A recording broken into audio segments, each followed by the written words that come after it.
Oke, ukuran lain itu namanya persentil. Ini dia menggambarkan posisi sebuah data dalam dataset, dalam kumpulan data. Oke, dalam kumpulan data. Jadi kalau kita lihat sini,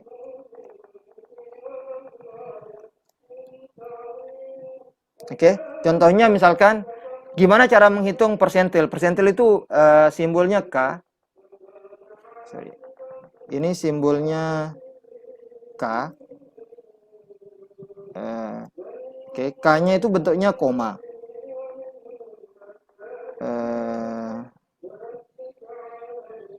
Oke, koma masuk. Caranya pertama adalah kita urutkan dulu. Yang pertama, urutkan data dari yang paling kecil ke paling besar. Nah, ini kan contohnya itu data tidak urut. Oke, ini kita lihat data tidak urut. Data tidak urut. Jadi ya langkah yang paling pertama, kita urutkan datanya. Jegrek. Oke, urutkan datanya. Yang kedua, hitung posisi datanya. Oke, nanti kita tunjukkan hitung posisi datanya. Jika dia hasilnya itu bulat, maka kita ambil aja sesuai. Jika hasilnya bukan bulat, itu kita bulatkan ke bilangan bulat terdekat. Kasih contoh ini. Jadi ini datanya tidak urut, ini sekarang kita urutkan datanya. Jadi data yang di sini itu datanya sudah urut. Sudah urut. Terus kita tahu ini N sama dengan 1, N sama dengan 2, 3, 4, 5, 6, 7, dan seterusnya. Nah, berapa persentil posisinya di data yang pertama? Ini kan data yang pertama. Oke, dibagi 7 dikali 100. Ini berarti dia datanya 14. Jadi dia persentil yang ke-14. Kemudian ini persentil yang ke... Jadi bagi ini data yang pertama. Ini pertama. Dibagi 7. Kalikan 100. Nah ini persentil yang ke-14%. Yang ke-28 persentil. Yang ke-42 persentil. Ini yang ke-57 persentil. 71. 85 dan 100 persentil. Nah ini kan kalau kita misalkan punya data, terus kita pengen tahu posisinya dalam persentil data. Bagaimana kalau kita punya set data? Oke, misalnya carikan data untuk yang persentil ke-90. Nah caranya kita cari ini. Yang saya kasih contoh sini, kasih contoh di sini. Ini. Oke, carikan saya data pada persentil yang ke-90. Nah, berarti dia K-nya sama dengan 0,9 kali N. N ini 7. 7 ini jumlah data total. Ini dari sini ke sini. N-nya 7. Itu sama dengan 6,3. 6,3 kalau dibulatkan itu dia lebih dekat ke 6 daripada ke 7. Jadi kita cari di sini data yang ke-6 ini. Berarti dia persentil ke-90 itu nilainya 1.100.000. Ini dia nilai stres. Udah. Apa itu persentil?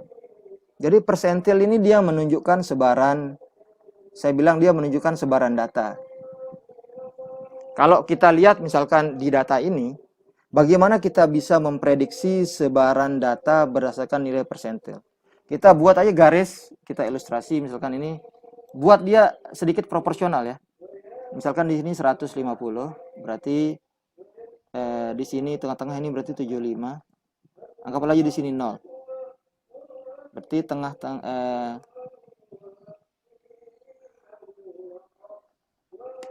oke. 5-nya itu ada di 10.000. Ini kalau 75 mungkin dia ini dia oke. Sebentar. Saya coba ilustrasikan datanya ini ya. Sebaran datanya itu kira-kira begini. Berarti di sini itu nilainya sekitar 25. Ini nilainya itu sekitar 50. Ini 100. Ini 125. Coba kita lihat 5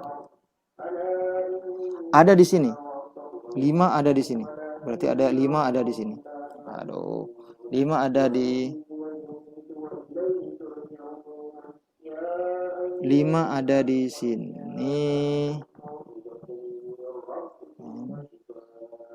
5 ada di sini. Ini 5. Terus dia 10 ada di 10,9. Berarti 10-nya itu sekitar sini. 10. 20 ada di 17, something. 17, something berarti dia segini. Ini 20. Terus ada 50 ada di 17. 50 ada di 42, 50 ada di 42, 42 berarti ada di sekitar dekat 50 sini. Sini dia 50. 80 ada di 83. Ini 80. 90 ada 116, berarti di sekitar sini. 90 dan ini ada 95. Apa artinya? Jadi kalau kita lihat dari sini kan semakin bawah dia semakin dekat ya. Semakin bawah datanya, oke, semakin ke bawah semakin dekat.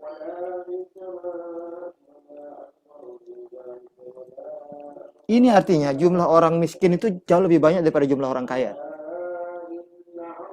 Kalau kita lihat dari sebaran data persentil, saya bisa simpulkan bahwa dari sini jumlah orang miskin jauh lebih banyak daripada jumlah orang kaya. Kita lihat dari garis-garis ini, kedekatan garis-garisnya. Nah, ini cara kita menginterpretasi sebaran data berdasarkan pada persentil.